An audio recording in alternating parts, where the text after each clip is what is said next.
Morning दोस्तों, स्वागत है आपका मिलेनियर सोच के चैनल पे।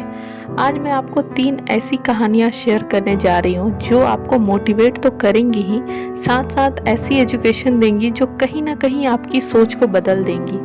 ये 3 कहानियाँ आपके पॉजिटिव रहने में आपके लिए प्रेरणा का स्रोत बनेंगी। तो आइए जानते हैं आज की कहानी को। किसी नगर में एक राजा राज्य करता था। एक शौक जो प्राय राजाओं में होता है वो है शिकार खेलने का। एक दिन राजा ने अपने मंत्री से कहा, क्यों न शिकार खेलने जंगल में जाया जाए। राजा और मंत्री दोनों शिकार खेलने जंगल में गए। उन्होंने एक हिरण को देखा। राजा ने उस पर प्रहार करने के लिए तीर निकाला और उस पर प्रहार करते समय अपने ही शस्त्र से उसकी अपनी उंगली कट गई।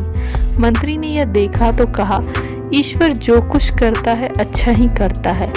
मंत्री के मुख से यह सुन के राजा को बहुत बुरा लगा। वह सोचने लगे, मेरी तो उंगली कट गई और यह कहता है कि ईश्वर जो करता है वो अच्छा ही करता है। यह मेरा ही खाता है और मेरी ही हानि चाहता है। इस प्रकार विचार करके उसने अपने मंत्री को अपने यहाँ से निकल जाने को कहा। चलते समय मंत्री ने फिर कहा, ईश्वर जो करता है अच्छा ही करता है।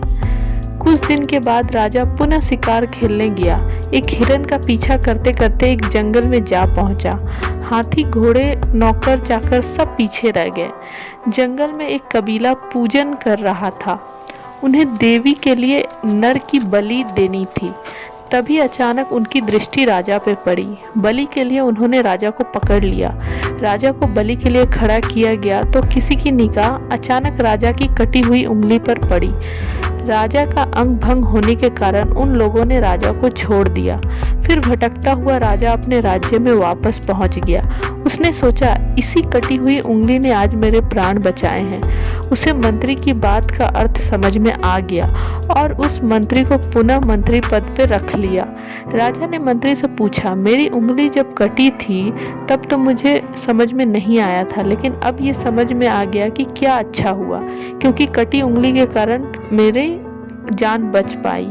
पर जब मैंने तुमको नौकरी से निकाला था तब भी तुमने यही कहा था कि ईश्वर जो करता है अच्छा ही करता है।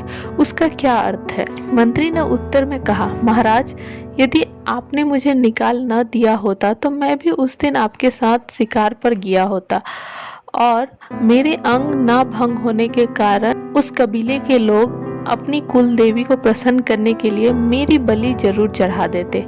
अब राजा को समझ में आ गया कि जो भी होता है अच्छे के लिए ही होता है। तो दोस्तों, हर बुराई में कोई ना कोई अच्छाई छुपी होती है। इस प्रकार की कहानियाँ से हमें ये पता चलता है कि जो भी समस्या हमारे सामने आती है उस समय हम यही सोचते हैं कि ऐसा क्यों हुआ, ऐसा मेरे साथ क्यों होता है। लेकिन हर चीज़ में कोई ना कोई संदेश, कोई ना कोई अच्छी चीज़ छुपी होती है। जब समस्या सामने आती है उस समय हमें लगता है कि सब कुछ गलत हो रहा है, लेकिन कुछ समय के बाद हमें समझ में आ जाता है कि यह चीज़ इस दृष्टिकोण से मेरे लिए अत्यंत लाभदायक ही है। इसीलिए किसी भी समस्या के बीच सकारात्मक रहना बहुत ही ज़रूरी होता है। इसी के साथ हम पहली कहानी को एंड करते हैं। अब शुरू करते हैं दूसरी कहानी को। एक ट्रेन में पिता पुत्र सफ़र कर रहे थे। 24 वर्षीय पुत्र खिड़की से देख रहा था। अचानक वो चिल्लाया, देखो पापा, पेड़ पीछे की ओर भाग रहे हैं। पिता कुछ बोला नहीं, बस सुनकर मुस्कुरा दिया। बगल में एक युवा दंपति को उस लड़के का व्यवहार थोड़ा अजीब लगा और साथ ही उस लड़के का बचकाने व्यवहार पे उन्हें दया भी आई। लड़का फिर पिता से बोला, देखो पापा, देखो बादल हमारे साथ दौड़ रहे हैं। उस युवा दंपति को यह देखा नहीं गया और वे उसके पिता से बोल पड़े, आप अपने लड़के को किसी अच्छे डॉक्टर को क्यों नहीं दिखाते? पिता मुस्कुराया और बोला, दिखाया था और हम अभी सीधे हॉस्पिटल से ही आ रहे हैं। लड़का जन्म से ही अंधा था और आज वह यह दुनिया को पहली बार देख रहा है। आपको आश्चर्य लगा कि यह 24 साल का लड़का बच्चों जैसी हरकतें क्यों कर रहा है? इसकी अभी तक आंख नहीं थी। आज यह आंख के ऑपरेशन के बाद देखने की स्थिति में आया तो इसे यह सब कुछ नया लग रहा है। यह सुनकर युवा दंपति को शर्म आई और अपनी गलती महसूस करने लगे। इस कहानी से हमें ये सीख मिलती है कि अक्सर हम किसी न किसी को देखकर ही निर्णय लेने लग जाते हैं। हम बिना समझे ही दूसरों की गलती को साबित करने में लग जाते हैं। किसी भी बात को गहराई से समझने के बाद ही अपनी प्रतिक्रिया देना असल में बहुत ही फायदेमंद होता है। बिना सोचे समझे किसी के बारे में अपनी अभिव्यक्ति को प्रकट करने से कभी कभी हमको ऐसा भी महसूस हो सकता है जैसे कि उस युवा दंपति को उस लड़के के बारे में बोलने के बाद अनुभव हुआ। तो इसी के साथ हम दूसरी कहानी को भी खत्म करते हैं। अब शुरू करते हैं अपनी तीसरी कहानी।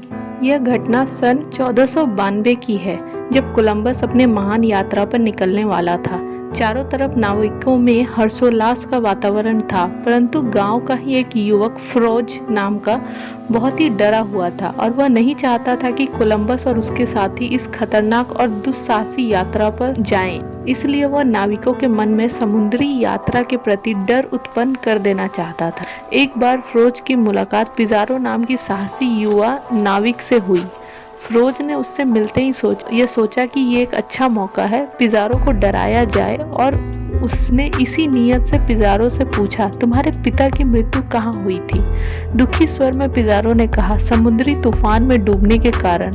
और तुम्हारे दादाजी की? वे भी समुद्र में डूबने से ही मरे। और तुम्हारे परदादा जी, वे कैसे मरे हैं? तो पिज़ारो ने कहा, उनकी मौत भी समुद्र में डूबने से हुई थी। अफसोस जाहिर करते हुए पिज़ारो ने ये आंसर दिया। इस पर हंसकर ताना मारते हुए फ्रोज ने कहा, हद है, जब तुम्हारे सारे पूर्वज समुद्र में डूबकर मरे तो तुम क्यों मरना चाहते हो? मुझे तो तुम्हारी बुद्धि पर तरस आता है कि इतना कुछ होने के बावजूद तुम नहीं सुधरे। पिज़ारो को फ्रोज की गलत मंशा को भांपते देर न लगी। उसने तुरंत संभलते हुए फ्रोज से पूछा, अब तुम बताओ कि तुम्हारे पिताजी कहाँ मरे? बहुत आराम से अपने बिस्तर पे मुस्कुराते हुए फ्रोज ने कहा, और तुम्हारे दादाजी? वे भी अपनी पलंग पर मरे। और तुम्हारे परदादाजी? प्रायः उसी तरह अपनी खाट पर। गर्व से भरकर फ्रोज ने उत्तर दिया। अब तंज कसते हुए पिज़ारो ने कहा, अच्छा, जब तुम्हारे समस्त पूर्वज बिस्तर पर ही मरे तो फिर तुम अपने बिस्तर पर जाने की मूर्खता क्यों करते हो? क्या तुम्हें डर नहीं लगता? इतना सुनते ही फ्रोज का खिला हुआ चेहरा उतर गया। पिज़ारो ने उसे समझाया कि मेरे मित्र, इस दुनिया में कायरों के लिए कोई स्थान नहीं है। साहस के साथ प्रतिकूल स्थितियों में ही जीना जिंदगी कहलाती है। फ्रोज अब तक अपनी गलती को समझ चुका था, अतः वह अपना सा मुंह लेकर वापस लौट आया। किसी ने ठीक ही कहा है, लक्ष्मण रेखा के दास तटों तक ही जाकर फिर जाते हैं। वर्जित समुद्र में नाव के लिए स्वाधीन वीर ही जाते हैं। इस कहानी से हमें ये सीख मिलती है कि समस्या कितनी भी बड़ी क्यों न हो, जब तक हम डट कर उसका सामना नहीं करते तब तक हम कोई भी उपलब्धि हासिल नहीं कर सकते। आप जितना आगे बढ़ेंगे आपका समस्याओं से सामना उतना ही होगा। समस्याओं का सामना करें। समस्याओं का सामना करने से वो छोटी हो जाती है और डर जाने से बड़ी हो जाती है। तो दोस्तों, मैं उम्मीद करती हूँ कि ये 3 कहानियाँ आपको अवश्य पसंद आई होगी।